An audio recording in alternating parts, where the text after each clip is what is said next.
नमस्कार, खबरदार लेकर हाजिर हूं मैं प्रशांत कुमार। आज हम आपको दिखाएंगे कि कैसे एटीएम के जरिए लोगों को लगाया जाता है चूना। हमारे साथ एक पीड़ित मेहमान भी मौजूद रहेंगे जिनसे हम जानने की कोशिश करेंगे कि एटीएम के जरिए धोखाधड़ी कैसे की जाती है और फिर जब आपके पैसे लूट लिए जाते हैं तो उसके बाद आपको किन परेशानियों का सामना करना पड़ता है, कैसे एक आम आदमी परेशान होता है। आपको सारी बातें बताएंगे, तो अगले आधे घंटे तक बने रहिए हमारे साथ, देखते रहिए खबरदार।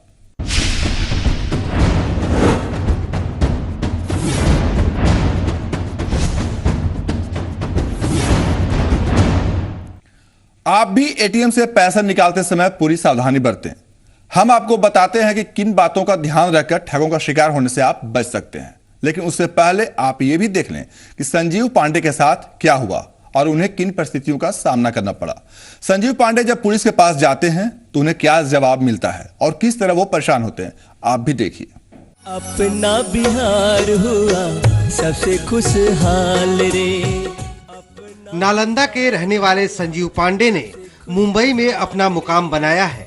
दिसंबर महीने में राजगीर महोत्सव में अपनी गायकी का जलवा बिखेरने संजीव पांडे बिहार आए थे और फिर राजगीर महोत्सव के दौरान अपने गानों से लोगों का मन भी मोह लिया।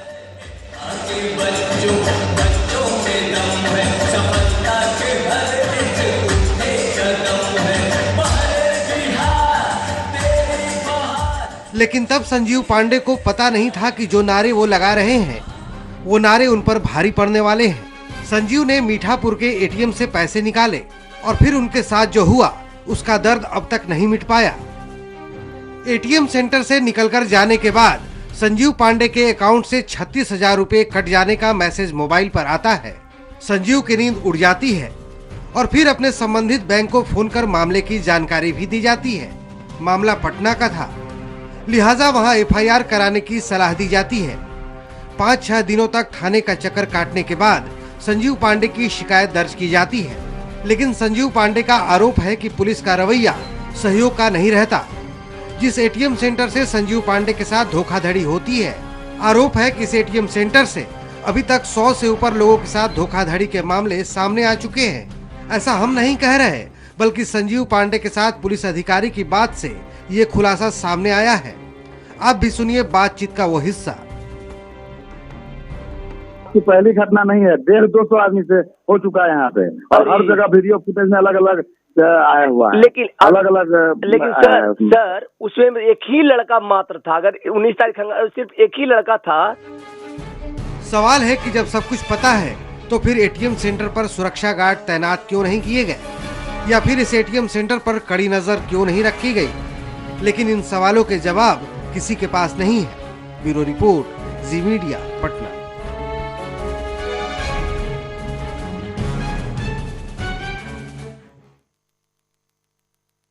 और हमारे साथ मौजूद हैं संजीव पांडे, जो एक कलाकार भी हैं और पत्रकार भी रह चुके हैं। हम उनसे जानते हैं कि उनके साथ क्या गुजरा। संजीव जी, आप सबसे पहले ये बताएं कि आप बिहार कैसे आए थे और आपके साथ क्या हुआ। जी, सबसे पहले मैं जी पूर्वैया के तमाम दर्शकों को प्रणाम, सलाम, प्यार करता हूँ। सर, मुझे राजगीर महोत्सव के लिए बिहार सरकार नालंदा जिला के जिलाधिकारी मुझे बुलाए थे, डीएम साहब। 10 दिसंबर को हमारा कार्यक्रम था राजगीर में, जो हर साल होता है बड़ा धूमधाम के साथ, बड़ा हंसी खुशी के साथ, बड़ा ही सुपरहिट हमारा कार्यक्रम रहा।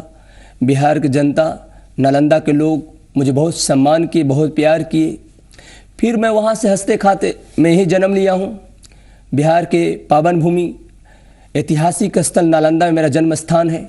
तो यहाँ 2-3 दिन लोगों से, दोस्तों से मिलते मिलते फिर 19 तारीख को मैं बम्बई के लिए प्रस्थान हो रहा था। तो मीठापुर बस स्टैंड से थोड़ा सा उत्तर दाहिने तरफ SBI, state bank of India का एटीएम है। उससे मैंने 3,000 रुपया निकाला 10 बजे से लेकर के 11 बजे के बीच में। और वहाँ एक लड़का था, उसने बोला भैया वो एटीएम खराब है। मैं बोला तुम अपना काम करो। उस लड़के को उस एटीएम से बाहर मैं नहीं कर सकता था क्योंकि वहाँ 2-2 मशीन था।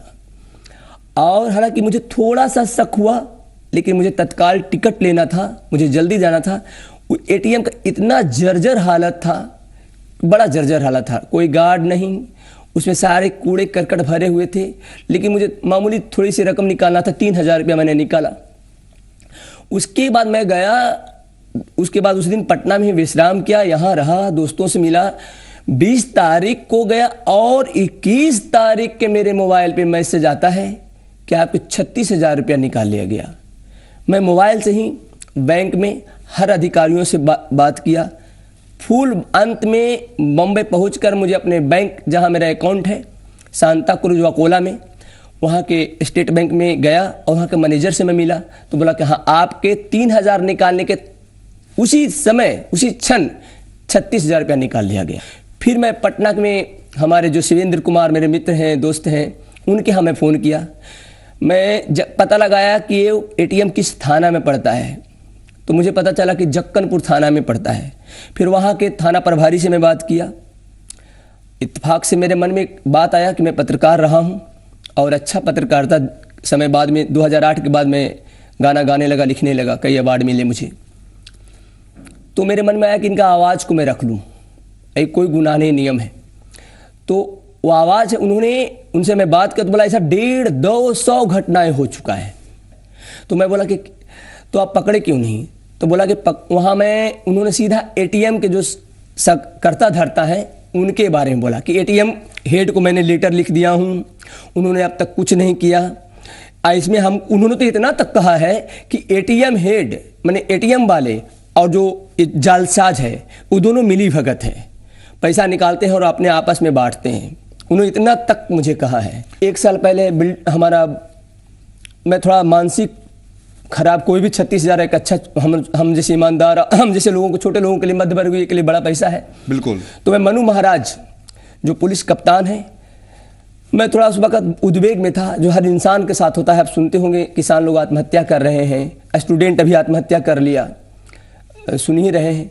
तो मेरे हाथ से टाइप हो गया कि सर, अगर मुझे पैसा नहीं मिला और अपराधी नहीं पकड़ा गया तो मैं SBI थाना में नहीं, SBI के गेट पे जाकर मैं आत्मदाह कर लूँगा। उन्हें तत्क्षण कहा मुझसे कि आप पर केस हो गया है, आप केस सबमिट हो चुका है। बिना बात को उनको तुरंत मैंने माफ़ी मांगा। ठीक है सर, मैं अपने बात को वापस लेता हूँ, मनु साहब मुझे माफ़ कर दीजिए, लेकिन ठीक है, हम उनको सादर नर्म निवेदन से और बड़ी प्यार से पूछता हूँ जी पुरवैया के सौजन्य से, इस कार्यक्रम के सौजन्य से, कि मनु महाराज साहब हमारी बातों से तब तुरंत एक्शन लिए और मुझे जेल भेजना चाहे, लेकिन आज 1 महीना लगभग 25 दिन हो गया FIR लिखाए हुए, आपकी पुलिस अब तक CCTV फुटेज क्यों नहीं ला सकी? इतना तक कि गांधी मैदान SBI मुख्य शाखा में अब तक क्यों नहीं गई? आप अपने पुलिस जेल आत्महत्या करने के लिए कहा, मैं गुनाहगार मानता हूं, मुझे जेल भेज दीजिए, लेकिन अपनी पुलिस से आप क्या कहेंगे? आप इस जी पुरवैया तमाम दर्शकों को, और जो हर रोज जब मैं SBI में था गांधी मैदान मुख्य शाखा में, तो उसी वक्त 2-3 लोग और आए कि हमारा भी पैसा निकाल लिया है, कोई 18,000, कोई 17,000। तो इन सबको आप जवाब दीजिए कि आपके पुलिस इतना धीरे धीरे काम करती है। ये सवाल आपका SSP साहब से है? हाँ, मैं मनु महाराज साहब से पूछना चाह रहा हूं, जिन्होंने मुझे कहा कि आप पर तो केस सबमिट हो गया है और आपको पकड़ लिया जाएगा। जब मैं खाली लिखा, हम नहीं, कोई भी भावनात्मक बोल सकता उस स्थिति में। भाई 1 साल पहले मेरा बम्बई में घर गिर गया था, उसका फुटेज आप देख सकते हैं, सब लोग मर गए थे, मैं इंजर्ड हो गया था, लाखों करोड़ों का मेरा नुकसान हुआ है। मैं बहुत मानसिक, मैं गाना गा कर ही मेरा घर में खाना बनता, और मुझे यहाँ भी आया था, मुझे अच्छा पैसा मिला था, राजगीर में हमारे लिए अच्छा था, मुझे जो जिलाधिकारी ने उनके लिए नर्म निवेदन। तो मेरे लिए 36 लाख के सामान है, वे भी उनको लिखा, घर बिल्डिंग जो गिरा वो भी उनको फुटेज में भेजा। एक पुलिस हटा करके, एक मानवता होने के नाते उन्हें नहीं बोलना चाहिए कि आप पर पुलिस केस सबमिट हो गया है।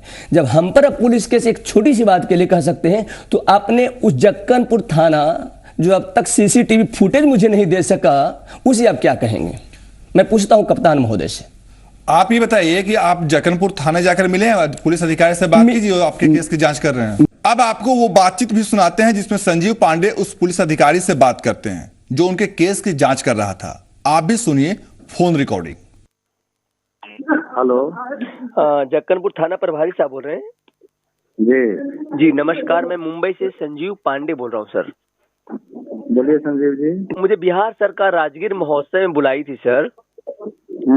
2012 में बिहार से मुझे मिला था। मैं आज मैं पत्रकार था, फिर मैं मुंबई आया। सर मैं मीठापुर जो बस स्टैंड देख रहे हैं ना, जी जी। उसके थोड़ा सा आगे जाते हैं तो राइट साइड में SBI का ATM है। उससे मैं 3,000 रुपया निकाला 10:28 में सुबह 19 तारीख को सर। एक लड़का था वहां और उसमें से 36,000 रुपया निकल गया। आपको कुछ भी नहीं करना है सर, खाली 19 तारीख के 10 से 11 बजे तक खाली ATM खंगाती, जो CCTV कैमरा खंगा लीजिए, बहुत बड़ा रैकेट पता लग सकता है। मैं बम्बई जैसे ही अभी मैं यहाँ आया हूँ। नहीं समझे, आप जो बता रहे हैं ना, हम लोगों ने उसके CCTV का फुटेज कई बार लिया है जी। एक्चुअली वहाँ पर इस तरह की बात कुछ बैंक के कर्मी भी लगता है उससे मिले हुए हैं जी। और हमने कई बार लिख करके भी दिया है स्टेट बैंक ATM हेड को कि आप मीठापुर बस स्टैंड की उस SBI शाखा को बंद कीजिए और नहीं तो वहाँ पर गाड़ दीजिए। लेकिन वो भेजता है कि हमने NCR को दिया है। NCR कहता है कि हमारा काम सिर्फ पैसा देना है, हमारा काम सिक्योरिटी देना नहीं है। बात समझ गए जी। तो हम लोग CCTV फुटेज में कुछ फोटोज आए भी हैं, लेकिन वो फोटो वाले आदमी का पता चले तब तो। वो बाहर से आता है, फुलवारी शरीफ में, पीरबहोर में, पूरे पटना के लगभग सभी समय इस तरह का मामला 3-4 आ रहा है। उसमें सर सिर्फ और 2 वो ही अलग अलग आदमी है। ये कोई नई आपकी पहली घटना नहीं है। 150-200 आदमी से हो चुका है यहाँ पे और हर जगह वीडियो फुटेज में अलग अलग आया हुआ है। लेकिन अलग अलग लेकिन सर उसमें एक ही लड़का मात्र था। अगर 19 तारीख सिर्फ एक ही लड़का था। वो लड़का लोग यहाँ पे हम कई बार वहाँ सिविल में भी आदमी लगाए, लेकिन संजोग से जब सिविल में लगा तब तो 10 दिन घटना नहीं घटे। और रात कभी शाम को 6:30 बजे, कभी रात में 9:30 बजे, कभी दिन में 11 बजे में। अब हमेशा ATM पर खड़ा रखना, एक ATM पे आदमी देना तो संभव हो नहीं पाता है, जानिए रहे हैं। बिल्कुल सर, बिल्कुल सर, बिल्कुल। तो हम लोग काफी कोशिश किए। हम आपको वो CCTV फुटेज दिखाते हैं जो कि संजीव पांडे ने उपलब्ध करवाया है। संजीव पांडे का ये दावा है कि CCTV फुटेज को देखकर ATM चोर का पर्दाफाश किया जा सकता है। CCTV में आपको एक लड़का दिखाई दे रहा है। ये लड़का काफी देर से ATM पर खड़ा है और ATM से ट्रांजैक्शन की कोशिश कर रहा है। आप देख सकते हैं कि इस लड़के का ट्रांजैक्शन फेल दिखा रहा है। इसके बाद का CCTV फुटेज भी हम आपको दिखाते हैं, जिसमें साफ साफ दिखाई दे रहा है कि संजीव पांडे ATM सेंटर में दाखिल होते हैं और फिर उसके बाद संजीव पांडे अपना पैसा निकालने की कोशिश करते हैं। लेकिन संजीव पांडे का कहना है कि इस दौरान जो लड़का CCTV में दिखाई दे रहा है वो कहता है कि ये ATM खराब है, आप दूसरे ATM से अपना पैसा निकाल लें। इसके बाद संजीव पांडे दूसरे ATM से 3,000 रुपये निकालते हैं। लेकिन आप जरा गौर से देखिए, संजीव पांडे के जाते ही ये लड़का दोबारा आता है और फिर ATM से ट्रांजैक्शन करता है। जो CCTV हमें उपलब्ध करवाया गया है और स्क्रीन पर जो ट्रांजैक्शन डिटेल्स दिखाई दे रहे हैं उसके मुताबिक संजीव पांडे के अकाउंट से 36,000 रुपये निकाल लिए गए हैं और इस ट्रांजैक्शन को करते हुए ये लड़का CCTV में कैद हो चुका है। बावजूद इसके पुलिस के हाथ इस ठग तक नहीं पहुंच पा रहे हैं, बल्कि ठग तक पहुंचना तो दूर, संजीव पांडे के मुताबिक ना तो अभी तक बैंक से कोई पूछताछ की गई है और ना ही इस मामले को गंभीरता से लिया जा रहा है। अब ऐसे में एक परेशान आदमी जाए तो जाए कहाँ? अपने मेहनत के पैसों पर पानी फिरता देख, यूं लूटता देख कोई भी परेशान होगा। ब्यूरो रिपोर्ट, जी मीडिया।